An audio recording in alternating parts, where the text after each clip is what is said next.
Subscribe कीजिए और देखिए एक दिल दहला देने वाली हॉरर स्टोरी और नए स्टोरी के नोटिफिकेशन के लिए बेल आइकन क्लिक कीजिए।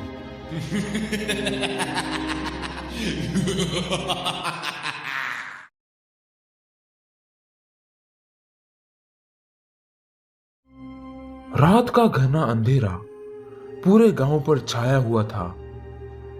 हवा में एक अजीब सी घुटन थी, जैसे किसी अनदेखी ताकत ने पूरी बस्ती को अपने गिरफ्त में ले लिया हो।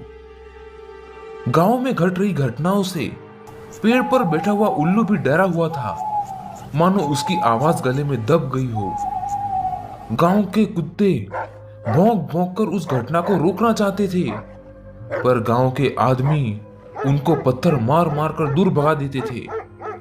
गांव के बीचों बीच जली हुई मसालों की रोशनी में एक भयानक घटना घट रही थी।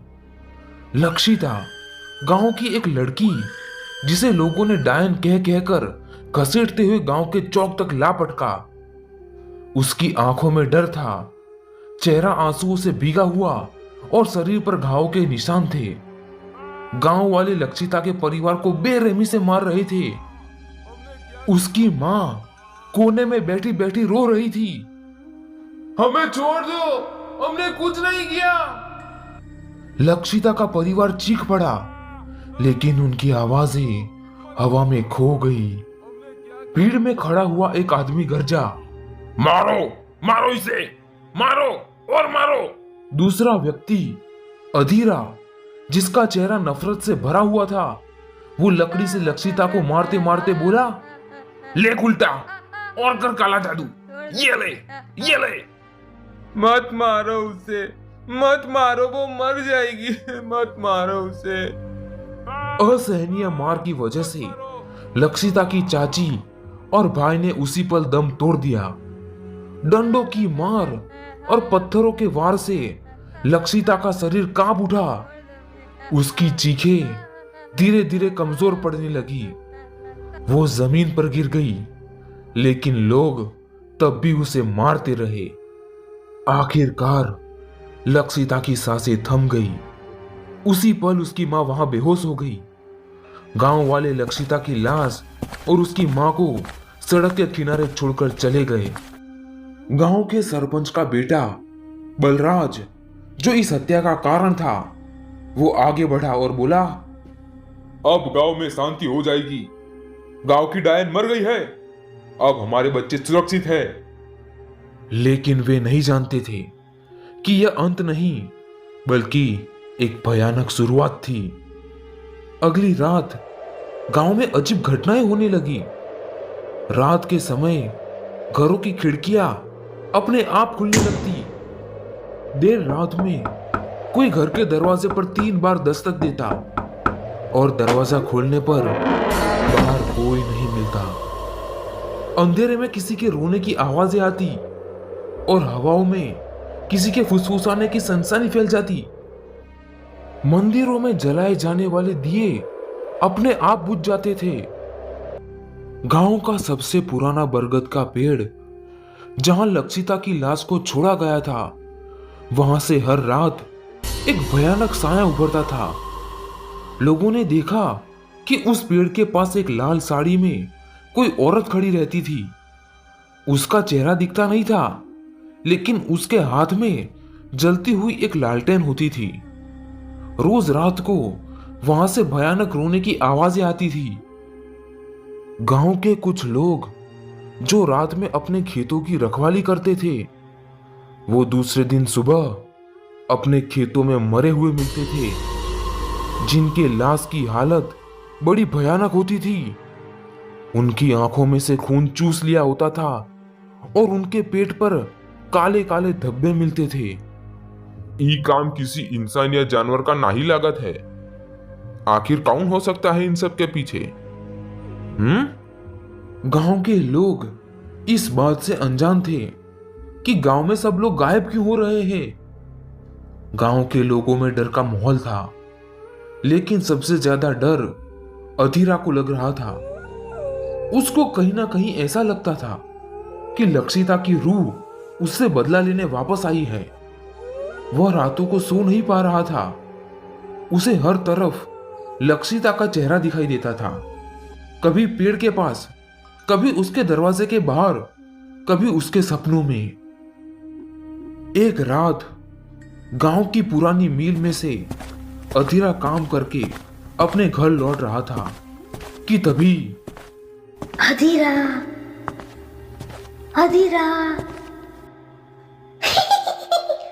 अधीरा, कौन है? कौन है? सामने आओ। कौन? तभी लाल साड़ी पहने, चेहरे पर घूंघट ओढ़े एक औरत अचानक से अधीरा के सामने आ गई। क्या हुआ? शादी नहीं करोगे मुझसे? क्या? नहीं, नहीं, ऐसा नहीं हो सकता, नहीं हो सकता ऐसा।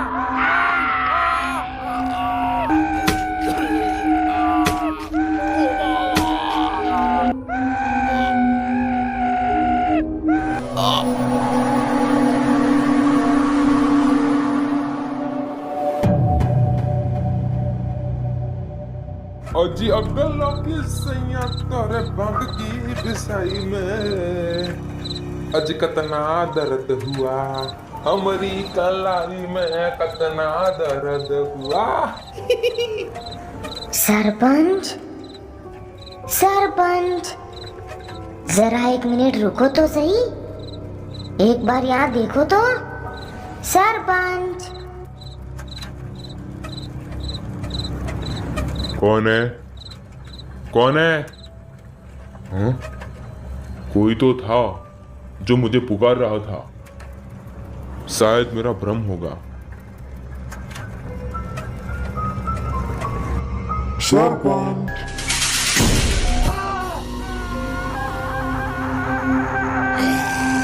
कौन हो तुम? इतनी जल्दी भूल गए सरपंच?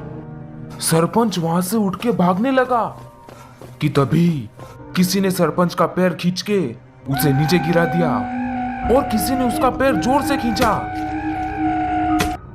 बचाओ, बचाओ, अरे कोई है, बचाओ।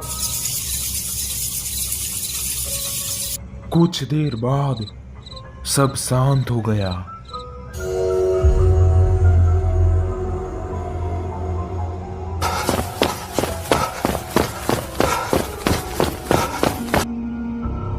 बलराज, दरवाजा खोलो। बलराज, दरवाजा खोलो। बलराज, दरवाजा खोलो। बलराज, दरवाजा कौन? खोलो। बलराज, कौन है? दरवाजा खोलो। कौन है बाहर? मैं नगीन दास, जल्दी दरवाजा खोल। हाँ? क्या क्या बात है नगीन? इतनी रात का यहाँ क्या कर रहे हो तुम? बलराज, तुम्हारे पिताजी। हाँ? क्या पिताजी का क्या? तुम्हारे पिताजी की लाश बरगद के पेड़ के पास मिली है। क्या? पर वो तो पंचायत गए थे। उनकी लाश? हाँ बलराज, सभी लोग वहीं जमा हुए हैं, चलो जल्दी।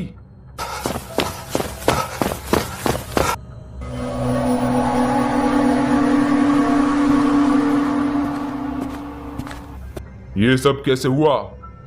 क्या किसी ने कुछ देखा नहीं? नहीं छोटे सरकार, ये बिरजू है ना, उसने सब देखा और हमें यहाँ जमा किया। अच्छा बिरजू, बताओ क्या हुआ था? जी छोटे सरकार, मैं अपने खेत में सो रहा था कि तभी मुझे बचाओ बचाओ ऐसी चीखें सुनाई दी और मेरी आंखें खुली। मैंने आसपास मुरारी के खेत तक सब देखा पर मुझे कोई नहीं मिला कि तभी मेरी नजर पुराने बरगद के पेड़ के पास पड़ी और मैंने देखा कि मालिक वहां मरे हुए थे। ये हत्या किसने की वो तो मैं पता लगा के ही रहूंगा। नहीं छोटे सरकार, ये हत्या नहीं लागत है। अगर ये हत्या होती तो हत्यारा किसी हत्यार से मारता, पर आप लाश को देखिए, ऐसा लगता है कि किसी ने उनका सारा खून चूस लिया हो। न जाने परलोक की ऐसी कौन सी शक्ति ने ये किया है। सरपंच जी तो पहचान में ही नहीं आ रहे। तभी नगीन ने धीरे से बलराज से कहा, कहीं वो वापस तो नहीं आ गई? कौन? लक्षिता।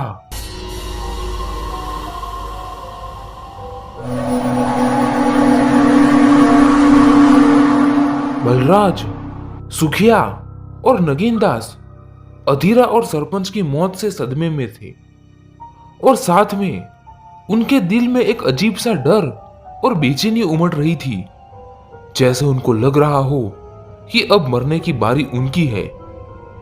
एक रात नगीन और बलराज अपने घर में बैठे हुए थे। दोनों के चेहरे पर डर साफ साफ नजर आ रहा था। नगीन गांव के एक पुराने ओझा को जानता था।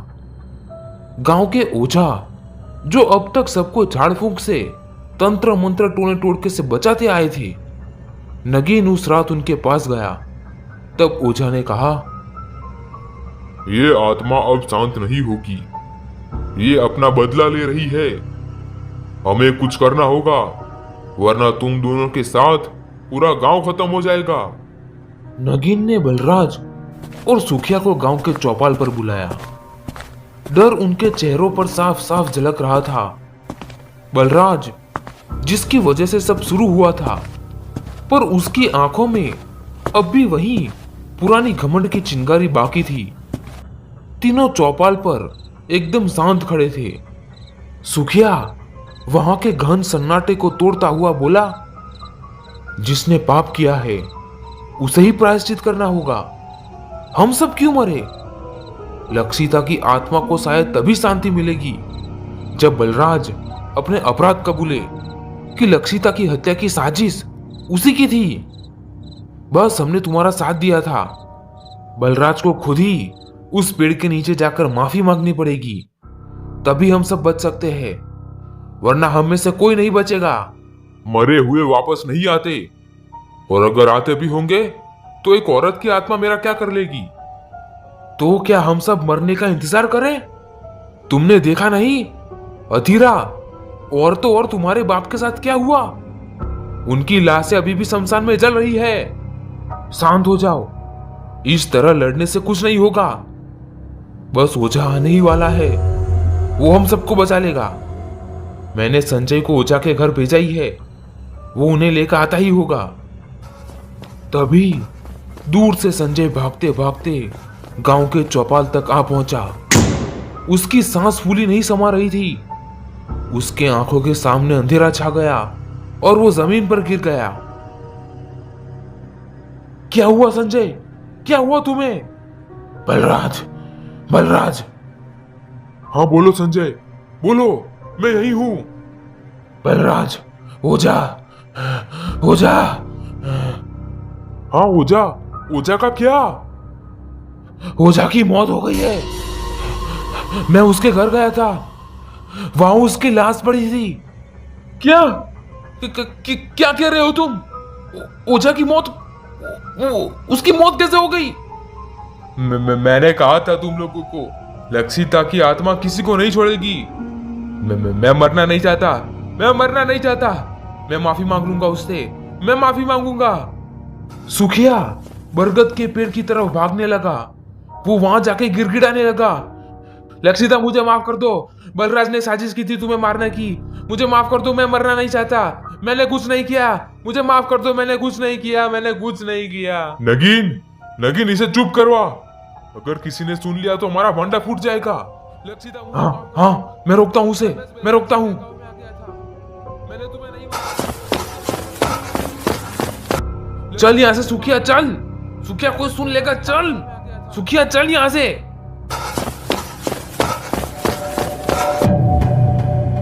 गांव का एक आदमी परोंजी ये सब घटना देख जाता है। ये सुखिया किस साजिश की बात कर रहा था और ये नगीन और बलराज उसे रोक क्यों रहे थे? कुछ तो है जो ये छुपा रहे हैं। लक्षिता की मौत से इन लोगों का जरूर कोई गहरा नाता है। अभी तो इस घटना को कुछ ही दिन बीते थे कि एक रात गांव के उसी चौपाल पर नगीन की लाश गांव वालों को बहुत ही डरावनी हालत में मिली। सुखिया और बलराज जल्दी से वहां पहुंच जाते हैं। नगीन की मौत कैसे हुई, वो भी इतनी भयानक तरीके से? ये गांव में क्या हो रहा है? हत्या पर हत्या होती जा रही है और हमें हत्यारे के बारे में कोई सुराग भी नहीं मिला। और मर भी वही लोग रहे हैं जो उस रात लक्षिता की हत्या में शामिल थे। क्या इस बात का किसी को ताज्जुब नहीं हुआ? क्या क्या कहना चाह रहे हो तुम? क्या हम सब उसके हत्यारे हैं? तुम जानते नहीं उसने हमारे बच्चों के साथ क्या क्या किया, उनको कितनी बेरहमी से मारा। मैं जानता हूं बलराज, पर उस रात मैंने तुम्हें, नगीन और सुखिया को उसी बरगद के पेड़ के नीचे देखा था जहां लक्षिता की हत्या की गई थी। और सुखिया किसी राज की बात कर रहा था। क्या है वो राज? कैसा राज? क्या मन धड़क कहानियां घड़ रहे हो तुम? गांव का अगला सरपंच हूं मैं और उस पर इतना बड़ा इल्जाम? हाँ, ये परोंजी झूठ बोल रहा है। मैंने ऐसा कुछ नहीं कहा था। झूठ है ये। गांव के अगले सरपंच पर इतना बड़ा इल्जाम? इसे बिरादरी से बेदखल कर दिया जाए। निकाल दो इसे। बिल्कुल, गांव के अगले सरपंच पर इतना बड़ा इल्जाम?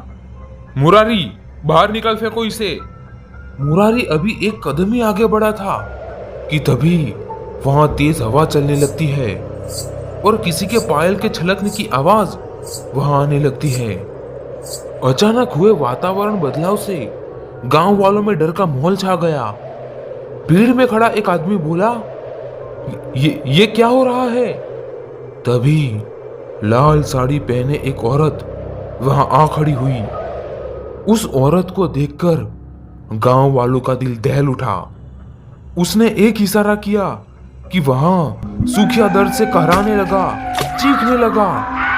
उसका पेट फूटने लगा और सारी आंतें पेट से बाहर आ गई और सुखिया भी एक दर्दनाक और भयानक मौत मारा गया।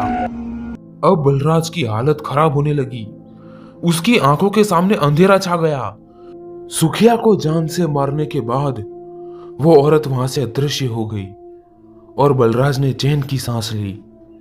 वो सामने आया और उसने कहा, देखा गांव वालों, ये एक बहुत खतरनाक चुड़ैल है। अगर इसका कुछ नहीं किया तो गांव में कोई जिंदा नहीं बचेगा। हाँ छोटे सरकार, आप बिल्कुल ठीक कह रहे हैं। इस भटकती आत्मा को केवल एक आदमी ही वश कर सकता है और वो है तांत्रिक भैरवनाथ। तभी सभी गांव वाले बोल पड़े, हाँ, तांत्रिक भैरवनाथ तो बहुत सी तांत्रिक है। उसने कई आत्माओं को वश किया है। वो जरूर इस चुड़ैल को वश कर लेगा। तभी गांव का एक आदमी बोला, पर इस चुड़ैल ने तो गांव के ओझा को भी मार दिया था। क्या वो भैरवनाथ के वश में आएगी? और कहीं उसने ओझा की तरह भैरवनाथ को भी मार दिया तो? नहीं, भैरवनाथ सिद्ध तांत्रिक है। वो चुड़ैल उसका कुछ नहीं बिगाड़ पाएगी। पर वो तांत्रिक तो बेगमपुर के जंगल के शमशान में रहता है। वहां उसे लेने जाना होगा। गांव में से ही किसी को बेगमपुर जाना होगा। तभी बलराज बोला, तांत्रिक को लाने परोंजी जाएगा। क्या? मैं? पर मैं क्यों? क्योंकि यही अगले सरपंच का आदेश है। तुम्हें ही बेगमपुर जाना होगा और भैरवनाथ को लेके आना होगा। तुम अभी बेगमपुर जाने के लिए रवाना हो जाओ। परोंजी बेगमपुर जाने के लिए निकल पड़ता है। तभी बलराज सोचता है कि परोंजी भैरवनाथ को लेने तो जा रहा है, पर वो बेगमपुर से लौटेगा नहीं। मेरी सच्चाई जानने के बाद अब वो जिंदा नहीं रह सकता।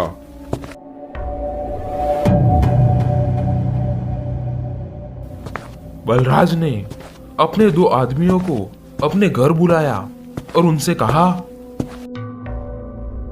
लखन, माली, परोंजी बेगमपुर जा रहा है भैरवनाथ तांत्रिक को लेने। जब वो तांत्रिक के साथ गांव के बाहर चौपाल पर आ जाए तब तुम दोनों उसे खत्म कर देना। वो गांव के अंदर नहीं आना चाहिए। तुम लोग बेगमपुर जाने के लिए निकल जाओ।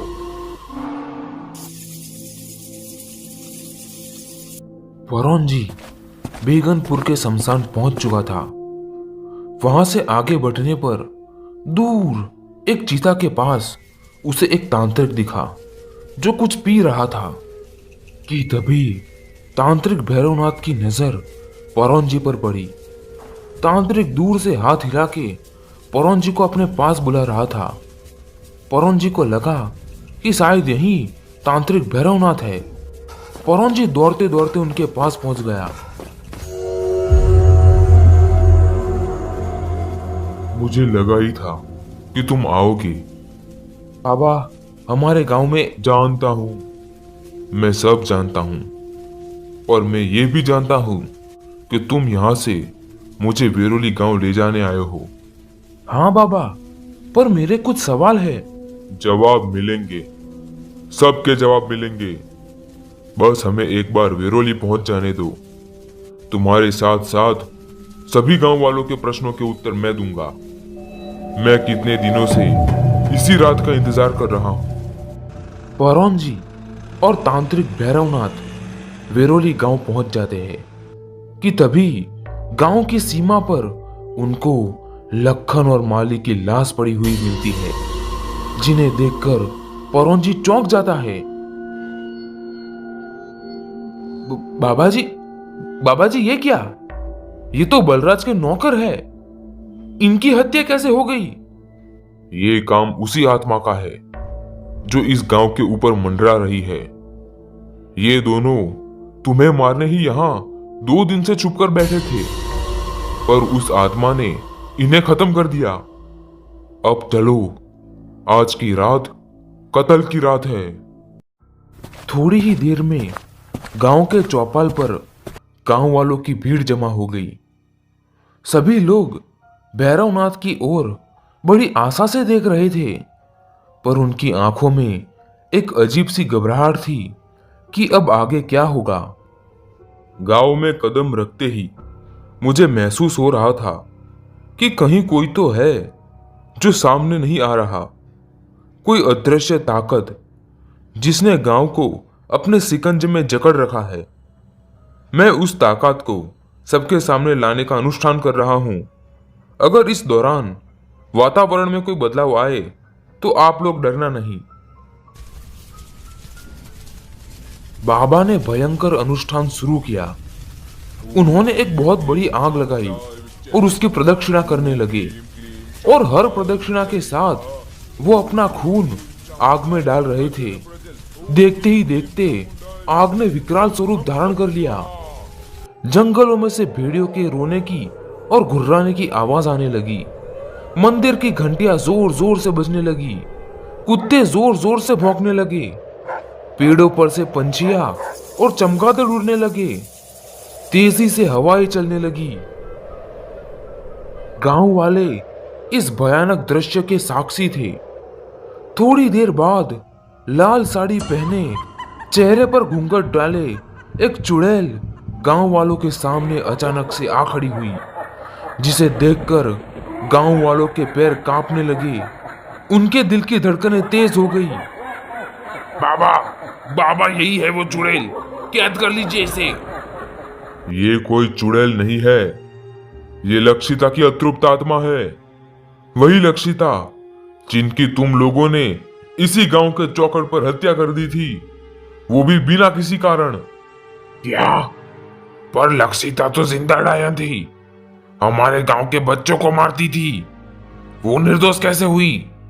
हमने सही किया था उसको मार के। नहीं, लक्षिता का कोई कसूर नहीं था। लक्षिता एक साजिश की शिकार हुई थी। क्यों बलराज, सामने आओ। क्या? बलराज? छोटे सरकार? पर यह कैसे हो सकता है? हाँ, मैं सब जानता हूं, इसी वजह से मैं यहाँ आया हूं, लक्षिता को न्याय दिलाने के लिए।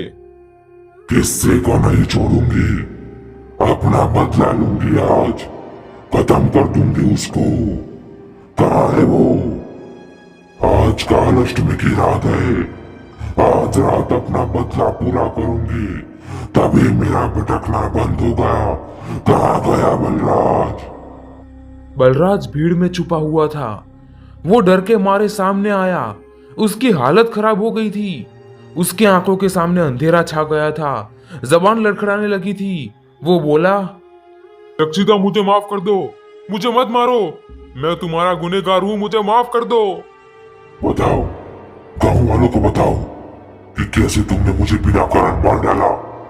कैसे अधीरा, सुखिया, नगीन, सरपंच और बाकी गांव वालों ने मुझे बिना किसी कारण मेरे परिवार सहित मार डाला।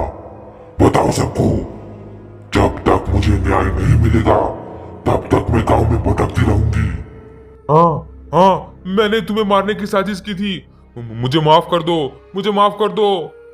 क्या बलराज, पर तुमने ऐसा क्यों किया?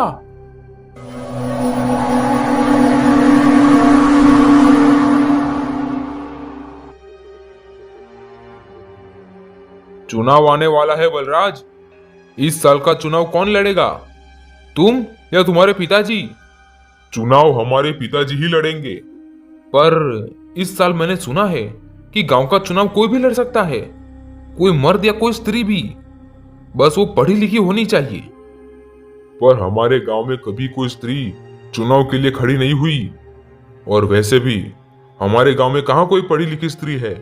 तभी दूर से सुखिया वहां भागते भागते आ जाता है। क्या बात है सुखिया, इस तरह भागते भागते कहां से आ रहे हो? बलराज, क्या तुम्हें समाचार नहीं मिले कि इस बार गांव की एक स्त्री चुनाव के लिए खड़ी हुई है? कौन है वो? वही अधीरा की होने वाली मंगीतर लक्षिता। क्या लक्षिता? हाँ, वो तो पढ़ी लिखी है। मतलब इस साल बलराज या उसके पिताजी चुनाव नहीं जीतेंगे। लक्षिता ने गांव के लिए कई अच्छे काम किए हैं जो एक सरपंच को करने चाहिए, पर गांव का सरपंच तो ऐसा कुछ करता ही नहीं। खामोश, चुनाव हमारे पिताजी ही जीतेंगे। अधीरा। तुम चिंता मत करो बलराज, मैं उसे मना कर दूंगा, वरना मैं शादी तोड़ दूंगा। एक स्त्री क्या करेगी चुनाव लड़के? और फिर कई दिनों तक अधीरा और उसके परिवार वालों ने लक्षिता पर बहुत दबाव डाला, पर वो नहीं मानी। आखिरकार बलराज ने उसे खत्म करने का प्लान बनाया। अधीरा भी उसके साथ हो गया।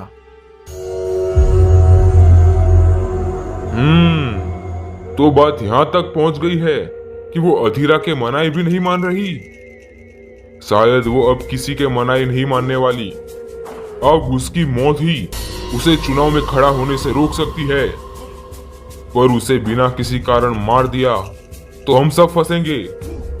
इसीलिए मैंने और पिताजी ने एक योजना बनाई है। अब मेरी बात ध्यान से सुनो। कल रात संजय तुम सुगम के बच्चे को ऊपर से धक्का दे देना, और जब वो मर जाए तब उसके शरीर पर तुम कुछ मंत्र लिख देना, और उसे तुम लक्षिता के घर ले जाना और उससे कहना कि बच्चा खेलते खेलते गिर गया है और तुम्हें उसके परिवार वालों को खबर देने जाना है। ऐसा कहकर तुम वहां से चले जाना, बाकी का मैं और ये सब संभाल लेंगे। और इस तरह बलराज ने सुगम के बच्चे को मार दिया और संजय ने उस बच्चे को लक्षिता के घर उसे सौंप दिया। तभी बलराज गांव वालों को लेकर वहां लक्षिता के घर पहुंच गया और सुगम के बच्चे की मौत का इल्जाम लक्षिता पर डाल दिया और उसे डायन सिद्ध कर दिया और उसे परिवार समेत वही मार दिया। हमें माफ कर दो लक्षिता, हमसे बहुत बड़ी गलती हो गई। हमें बलराज के बहकावे में नहीं आना चाहिए था। हम ये भूल गए थे कि स्त्री है तो दुनिया है। मैं बलराज से अपना बदला लेके रहूंगी। आप सभी लोग यहाँ से चले जाओ। मैं उसे इतनी भयानक मौत दूंगी, तभी मेरा भटकना बंद होगा। ठीक है, हम तुम्हारे और बलराज के बीच में नहीं आएंगे, पर अब तुम किसी गांव वालों को नहीं मारना। इसके बाद बलराज के साथ उस रात क्या हुआ किसी को नहीं पता, पर सुबह उसका कटा हुआ सर उसी के घर में लटका हुआ मिला। उस रात के बाद गांव में फिर किसी के साथ ऐसी दर्दनाक तरीके से मौत नहीं हुई, पर गांव वालों पर इस घटना का गहरा असर हुआ। आज भी वेरोली गांव में स्त्री को रक्षक के तौर पे पूजा जाता है और आज भी उस गांव में सरपंच एक स्त्री ही है। डरावनी कहानियां तुम्हारे दिल की धड़कनों के साथ खेलती है। अगर तुम्हारे दिल की धड़कनें भी तेज हो तो वीडियो को लाइक और कमेंट करके बता देना कि तुमने भी डर को महसूस किया है।